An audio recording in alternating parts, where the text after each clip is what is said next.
Welcome back, everyone. So far, we've talked about the study of sociology as a positivist and an interpretivist science and discipline. We've reviewed some of the history of sociology. We've discussed the underlying assumptions that sociologists make in studying society. Finally, we've learned about the three major perspectives of sociology: functionalism, conflict, and interactionism. Now, in the last 7 lectures, you may have noticed a trend. You may have noticed that much of the theoretical work and all of the perspectives thus far have been dominated by men. Where are the women?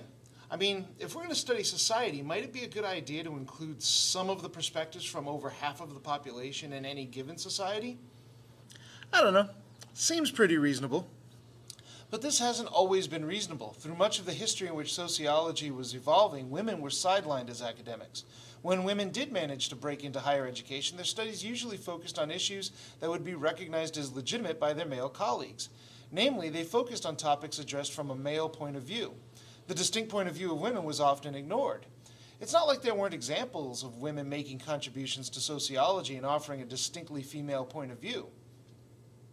In 1837, Harriet Martineau published Society in America, in which she made pointed observations on democracy and the influence of the free enterprise system in exploiting supposedly free people. She also pointed out the contradiction she noticed, as American women were much less free than one might have predicted in a nation premised on freedom. In the late 19th century, Charlotte Perkins Gilman explained gender inequality drawing from Herbert Spencer's notion of evolutionary sociology. She offered a gynecocentric theory in which the two-sex model of gender was naturally selected in early civilizations. As economies became more complex, men used their power to perpetuate their dominance over women. Women became dependent upon men for sustenance, and therefore their sexuality evolved to attract men who would take care of them. Gilman pointed out that though these sexual-economic relations may have been functional in early societies, in modern societies the consequent inequality between men and women is dysfunctional. She predicted that modern societies would soon evolve into more egalitarian cultures. In the early 20th century, social activist and community organizer Jane Addams was making important contributions to applied sociology, beginning with her work in founding the Hull House, a settlement house providing services for poor immigrants and other dispossessed groups in Chicago. Addams was an active and recognized academic, feminist, and peace activist. In 1910, she was awarded the first honorary degree given to a woman from Yale University. In 1931, she received the Nobel Peace Prize for her tireless efforts. Despite these significant accomplishments, sociology was and remained a singularly male endeavor. Some studies, like the famous Milgram experiment, didn't even bother to include women in the research. A great deal of sociological research recognized women as, at best, secondary players on a social stage dominated by men, without really looking at why that might be true. How, for instance, might W.E.B. Du Bois' concept of the double consciousness apply to women? This wasn't explored. When W.I. Thomas said, "What a man perceives to be real becomes real in its consequences," it's very likely he meant that statement literally, interested only in men. This leads us to our fourth perspective, the feminist perspective. Now, this perspective is a bit different, I think. Whereas the functionalist, conflict, and interactionist perspectives address fundamental questions and assumptions made by sociologists in trying to understand social influences on human behavior and identity, the feminist perspective can be seen more as a critique of all three. The feminist perspective is a correction on the part of social theorists writ large, who ignored over half the population of any given society. Feminist researchers seek to illuminate the special circumstances of women in society, especially with regard to sexual and gender inequality, discrimination, and exploitation.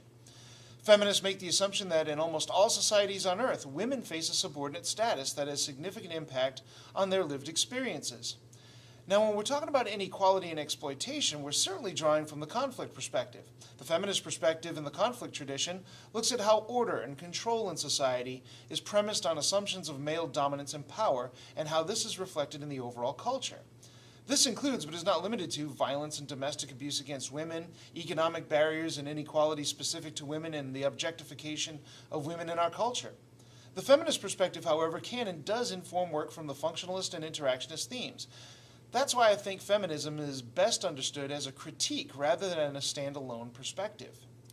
Before we get into a survey of feminist theory, however, we have to acknowledge the debt and the theoretical overlap that the feminist perspective holds with the larger feminist movement that was taking place since the 19th century.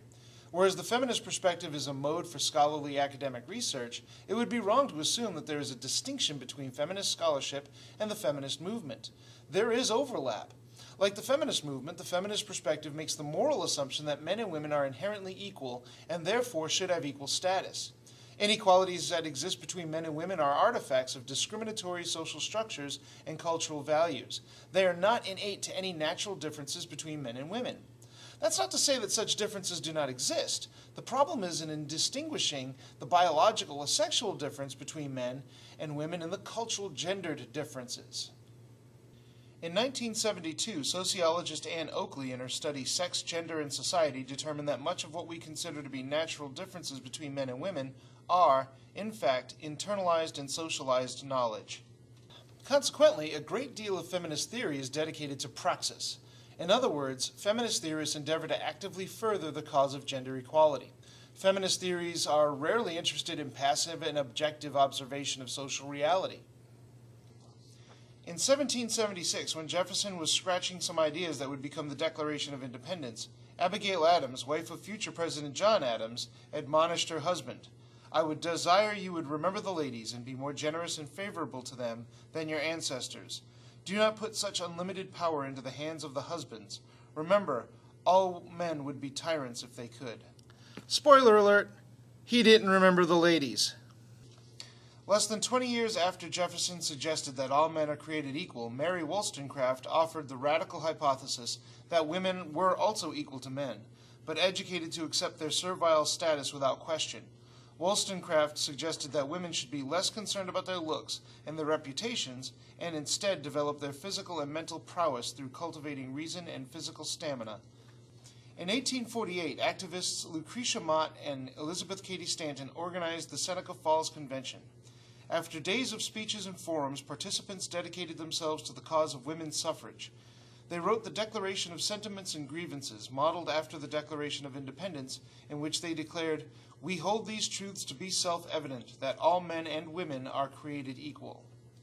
This is often considered the beginning of the feminist movement in the United States. The struggle for women's suffrage and labor protections is known as first-wave feminism, culminating with the passage of the 19th Amendment, recognizing the right of women to vote in 1920. But the franchise, or the ability to vote, did not necessarily vouch equal status to women. Women still face significant discrimination politically, economically, domestically, and culturally. The 1920s gave women a chance to challenge culturally acceptable norms in what many call the first sexual revolution. But these cultural changes did not translate into equality. In 1949, French existentialist and feminist Simone de Beauvoir planted the seed for second-wave feminism with the publication of The Second Sex. Here, de Beauvoir postulates that women are denied a sense of subjective self. Instead, woman is the other, the object by which men define their own manhood. Whereas men can express their subjectivity through projects and transcendent work, women are consigned to mundane and repetitive immanent work. Furthermore, this duality is not based on natural differences between men and women. According to de Beauvoir, these differences are based on indoctrination. Quote, "One is not born, but rather becomes a woman." In 1963, Betty Friedan published The Feminine Mystique. This work exploded the myth that the ultimate goal for a woman's happiness is domestic tranquility. Friedan, through interviews and questionnaires, discovered that, overall, women were largely unhappy with a problem that has no name. Women could not identify the source of their unhappiness because they had always been taught that finding a good husband, having children, and keeping a house was their natural inclination to happiness.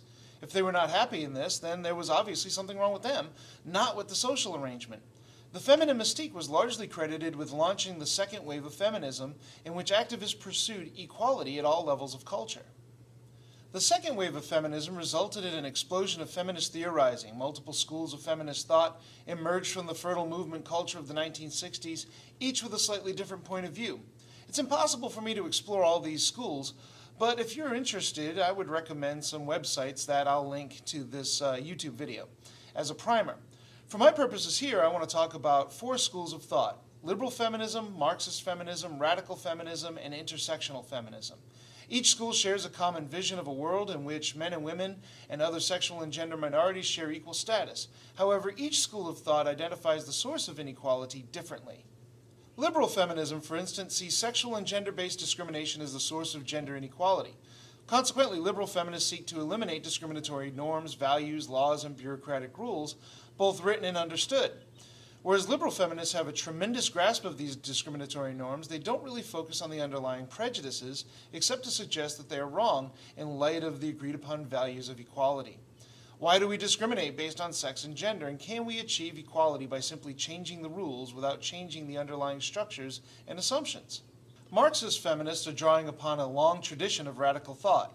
Marx himself addressed sexism in his writings. Shortly after Marx's death, Friedrich Engels published The Origin of the Family, Private Property, and the State.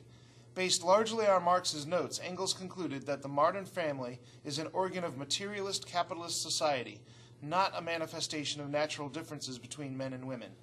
After all, many different family arrangements exist, and not all of them subjugate women. The modern family in which women are subordinate to men is a manifestation of capitalism itself. With the patriarchal family, and still more with the single monogamous family, a change came. Household management lost its public character. It no longer concerned society. It became a private service. The wife became the head servant, excluded from all participation in social production. Marxist feminists expand on this analysis. Marxist feminists see sexual and gender inequality as a characteristic of capitalism itself. Marxist feminists look at how women's labor is exploited, even unpaid.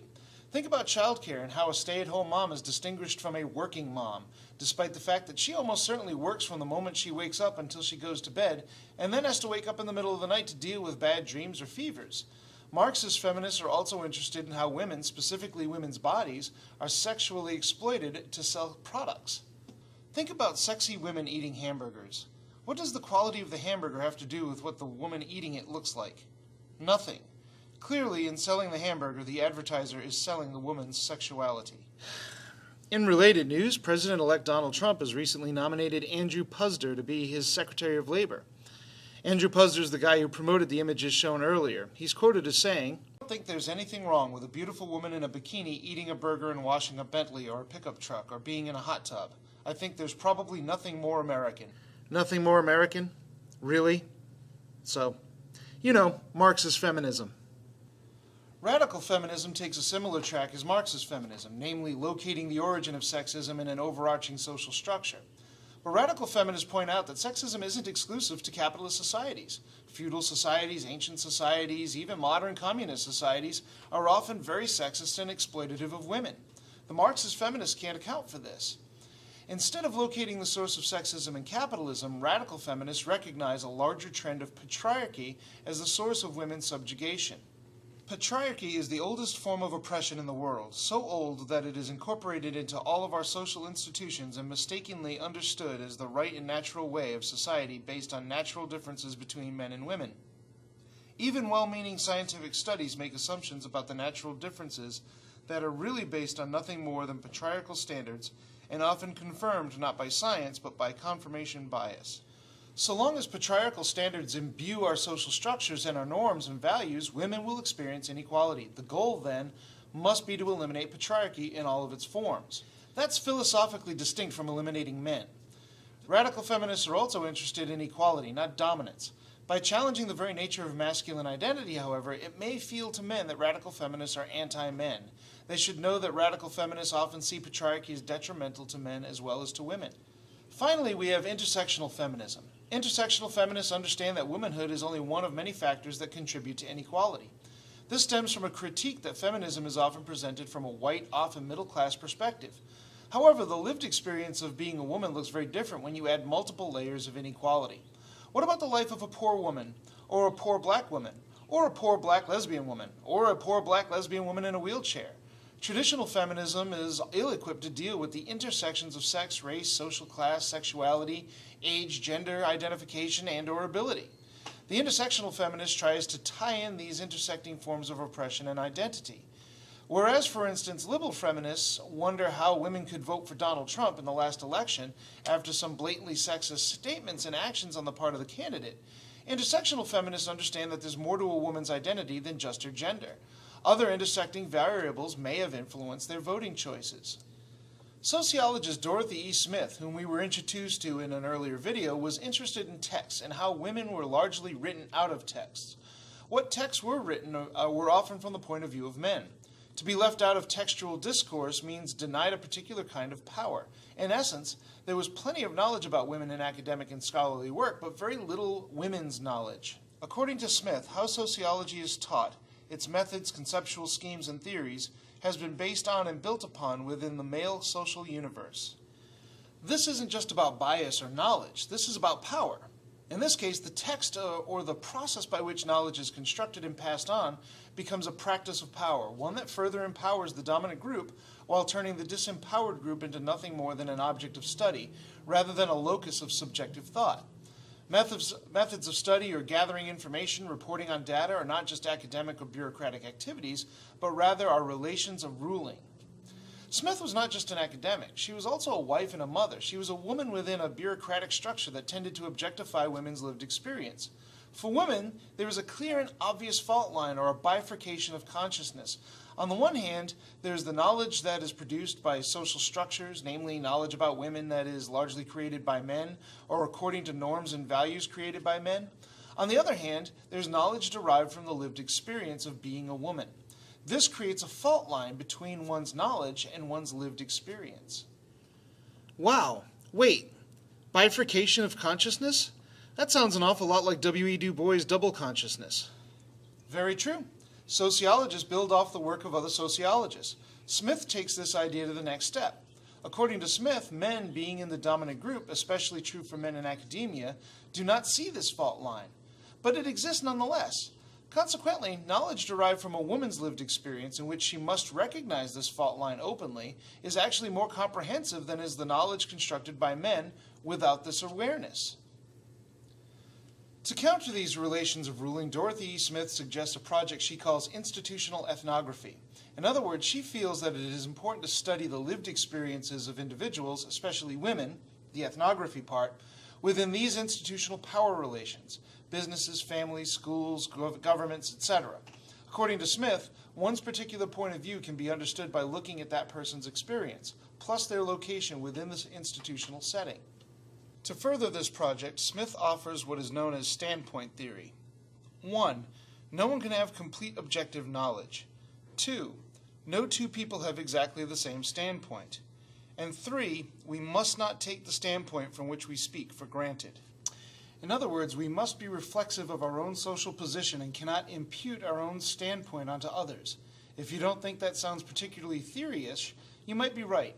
Smith considered her standpoint theory more as a method of inquiry than an explanation of a particular phenomenon, but it does have explanatory value. For instance, we can see examples of women in male-dominated professions, say police officers, who participate in the same kind of sexist talk and banter as their male peers. This may not make sense to us from our own standpoint, but if we don't take our own standpoint for granted, we may be able to understand the lived experience of female police officers who must conform to given norms and standards in order to find acceptance and camaraderie in a job that they love. Janet Saltzman-Chaffetz is a Marxist feminist. Her theory on the coercive structures of gender inequality may be one of the most comprehensive descriptions of how women are subordinated in our society. Chaffetz analyzes the process of gender inequality at all 4 sociological levels. The macro level looks at large institutions and structures. The meso level analyzes organizations and large groups. The micro level observes interactions, and individual level looks at the person. Consistent with Marxist theory, Chaffetz elaborates on how capitalist structures gender inequality from the top down. Capitalism requires the existence of 2 groups, one that controls the means of production, in this case the capital, and those who are exploited. Chaffetz points out that patriarchy adds another element to this. Those who control the capital are predominantly men, while those who are exploited the most are women. After all, men might be exploited in the workplace with low pay, but it's still pay. A great deal of work that women do, work that's necessary to perpetuate capitalist markets and productivity, is unpaid. Nobody pays women to do the domestic tasks, to have or to raise children. If women were to be paid for this labor, or if men were to share in this labor, this would constitute a significant cost for the capitalists. So capitalists incorporate a patriarchal ideology that defines women as primary caregivers and men as workers. Women who do find their way into the productive, as opposed to the domestic workforce or the meso-level organizations of capitalism, find themselves disadvantaged in their possibility of advancement, their power to achieve their goals, and their relative numbers as compared to men. According to CNN Money, only 14.2% of the top 5 leadership positions at the companies in the S&P 500 are held by women. Often female-dominated careers tend to pay less than those dominated by men. Because Marxist theory doesn't analyze the micro or individual levels of society, Chaffetz innovates by approaching this topic using exchange theory, which you learned about in Lecture 7. According to exchange theory, people seek largely equal and balanced exchanges. Each side needs to feel that they're giving and receiving an even balance in the interaction. When the resources of one actor, in this case men, are greater than the resources of the other actor, in this case women, the actor with the fewer resources will offer deference and compliance because that's all they have. Chaffetz points out that because of structural limitations to what women can achieve, women are almost always at a disadvantage when it comes to even the most intimate interactions with men due to fewer resources in terms of status, power, and class. Chaffetz points out that this structural gender inequality is often non-coercive. For the most part, men and women largely accept the validity of gender inequality as right and natural. Chaffetz refers to this as voluntaristic action. In essence, individuals having been socialized by a capitalist system and culture, embracing norms and values through social learning and managing one's participation through impression management, reproduce gender-based inequality through our decisions to participate. Fortunately, despite how entrenched gender inequality is from the top down, Chaffetz's theory gives room for resistance and change. According to Chaffetz, this iniquitous structure is subject to change by virtue of 2 influences: unintentional change and intentional change. Unintentional change is that change which happens for structural reasons. For Chaffetz, a Marxist, the necessary structural changes must involve the relation between the number of available men to meet the demand for production. 4 variables are in play: population changes, sex ratio changes, technological changes, and economic structural changes. If any of these variables change in such a way as to encourage women's workforce participation, women will gain power within the market. We can see this happening. Technology has advanced to the point where there's no longer a primacy on male physical strength. To a certain extent, this is even true in the armed forces, where women are taking on greater roles. Intentional changes occur as women move into the middle class and experience relative deprivation, as well as consistent contact with other women also experiencing relative deprivation. This leads to the formation of social movements that can directly challenge gender inequality and can influence public and elite opinion about the status of women. This almost corresponds with Marx's concept of unity in forming a class consciousness. Recently, we just watched a women's march in which women from all over the country and even all over the world exercised their power to speak out against inequality. Kate Millett is a radical feminist. Her book, Sexual Politics, is considered one of the most important works of the feminist movement, along with de Beauvoir's Second Sex and Frieden's Feminine Mystique.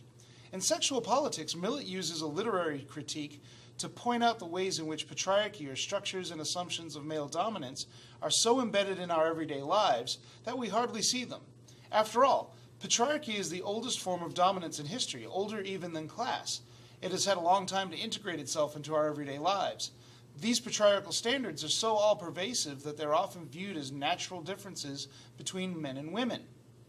Millett identifies the differentiation between men and women based on 3 criteria: temperament, roles, and status.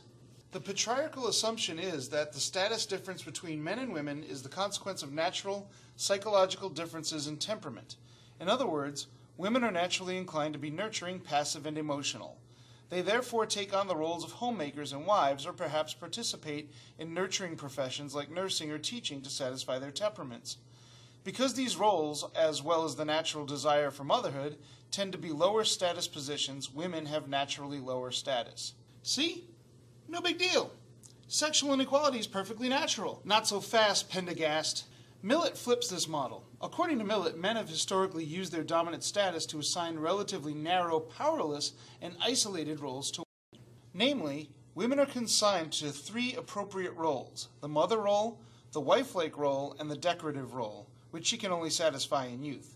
Any inability or unwillingness to satisfy these role expectations results in a 4th possible label: the witch-bitch role. In so flipping the process, Millett created a powerful model for analyzing the cultural influences on women.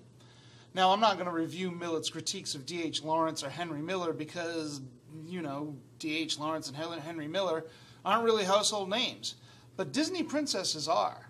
Feminists have used Millet's model to critique Disney's princesses, all of whom, despite many positive qualities, are rescued from hardship by princes based on nothing more than their sexual appeal. As a result of this critique, Disney is trying to develop more dynamic and complex princesses. Of course, they're still princesses. But we don't need Disney princesses. Take a look at female superheroes. These are supposed to be women with superpowers who save the world, but they're also sexualized with tight or skimpy costumes. You can fight crime and alien invasions, ladies, so long as you do it wearing leather. Even female superheroes are consigned to the decorative role. But this also has real-life implications. Take, for instance, this statement made by a manager making a promotion selection between two equally qualified candidates, quoted in Fortune magazine. "Jessica is really talented," he said, "but I wish she'd be less abrasive. She comes on too strong. Her male counterpart, Steve, is an easy case. Smart and great to work with, he needs to learn to be a little bit more patient, but who doesn't?" Yeah, who doesn't? Look, Steve has a clear and recognized problem with patience. He loses temper. But this flaw is dismissed, while Jessica is ambiguously too abrasive. This report goes on to analyze the different feedback given to women and men on their performance reviews, with women receiving significantly more criticism and negative feedback. The Pew Research Center reports that though the gap is narrowing, more people would rather have a male boss than a female boss, women workers being more likely to feel that way. A study out of Rutgers University reveals a backlash against women managers if they're perceived to be acting in stereotypically masculine ways, such as assertive, competitive, or self-promotional. There are both great and subtle pressures on women at every level and every institution to conform to dominant patriarchal definitions of femininity. Finally, sociologist Patricia Hill Collins adds a layer of complexity to feminist standpoint theory. In fact, she may have added multiple layers. One critique of second-wave feminism is that it tended to be derived from the standpoint of middle-class white women, many of whom were straight. Collins suggested that sex and gender are not the only forms of dominance in society. When it comes to feminism and male dominance, one must acknowledge the fact that women are represented by many different races, ethnicities, classes, sexualities, abilities. Collins expands Dorothy Smith's concept of standpoint theory with what she called standpoint epistemology. Epistemology is the study of knowledge. For instance, women may be shaped by patriarchal domination, but the standpoint of women of color is even more complicated. Women of color must contend with dominant patriarchy in the society overall, but also dominance patterns among black men. At the same time, the woman of color must contend with her racial distinctions in a dominant white society. So a woman of color standpoint takes place where race and gender intersect. For this reason, this theory is known as intersectionality or intersectional feminism. So we can really complicate this perspective by looking at the intersections of dominance influencing a young, poor, black lesbian with a disability. For this person, her standpoint is influenced by her age, her class, her race, gender, sexuality, and ability. Furthermore, Collins elaborates a matrix of domination in which, depending on the context, an individual may be simultaneously oppressor and oppressed. Each individual derives varying amounts of penalty and privilege from the multiple systems of oppression which frame everyone's lives. So a black woman may be subject to dominance by white or black men, but she can also be an agent of dominance over children or people in a lower class status, perhaps her employees. Collins suggests that there are three levels by which people can resist these multiple layers of dominance. First is through controlling one's personal biography, what Collins calls a self-defined standpoint. For Collins, this standpoint is especially critical of the relations of domination that pervade the lives of black women. Next, Collins elaborates on group or community identity through formation of black feminist thought. Though each intersectional standpoint is different, each biography is unique. Black women or people experiencing any form of intersectional dominance can form communities through sharing their stories and developing shared angles of vision with others. Collins recognizes the importance of black women like Bell Hooks, Audre Lorde, and Alice Walker in advancing this black feminist thought. Walker's novel, A Color Purple, is a masterful model of intersectionality at work. In this way, black women can challenge the systemic level relations of power that serve to oppress. Who you think you is? You can't cuss nobody. Look at you. You're black, you're poor, you're ugly, you're a woman, you're nothing at all. Till you do right by me, everything you even think about gonna fail. Wow. Okay, look. It's impossible in one short video to cover the whole breadth of feminist thought, even as we enter what many consider to be a third wave of feminism. Feminism is probably the perfect sociological perspective.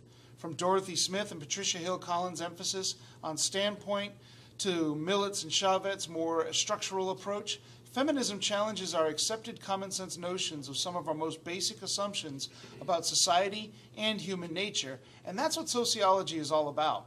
That being said, feminism isn't without its problems and limitations. For instance, with the perspective's emphasis on praxis and movement feminism, to what extent is feminist research more rhetorical than descriptive?